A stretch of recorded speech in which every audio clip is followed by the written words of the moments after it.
ఈరోజు నేను ఒక ప్రయోగం అయితే చేసిన. అదేంటంటే కేరళ స్పెషల్ స్వీట్ కాలతప్పం. ఇది వీడియోలో చూసేకి చాలా బాగుంది, తేనె పట్టులాగా.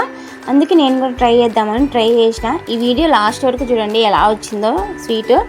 దీనికోసం నేను 3 గంటల సేపు బియ్యం నానబెట్టుకొని బియ్యంలోనే అటుకులు అలాగే యాలకులు వెన్ని వేసి మెత్తగా మిక్సీ పట్టుకున్నాను.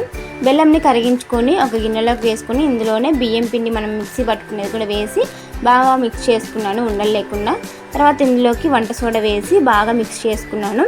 మళ్ళీ తర్వాత ఒక కుక్కర్లో 2 టేబుల్ స్పూన్ల నెయ్యిని వేసి ఇందులోకి సన్నగా తరిగిన కొబ్బరిని వేసి అంత దూరగా వేయించుకొని బియ్యం పిండి మిశ్రమాన్ని ఇందులో వేసి మూత పెట్టి విజిల్ తీసేసి 30 మినిట్స్ పాటు కుక్ చేసుకోవాలి. చల్లారిన తర్వాత తీసి చూస్తే ఇలా వచ్చింది. వీడియోలో చూసినట్టు అస్సలు లేదు. నేను ఎక్కడ మిస్టేక్ చేశానో నాకే అర్థం కాలేదు. ఈ రెసిపీ మీకు వచ్చినట్లయితే నేను ఎక్కడ మిస్టేక్ చేశానో నాతో షేర్ చేసుకోండి. ఈ రెసిపీ కోసం గంటల టైం అయితే వేస్ట్ అయిపోయింది. ఈ స్వీట్ని ఇలానే తిన్నాం, ఇలా అయినా బాగానే ఉంది.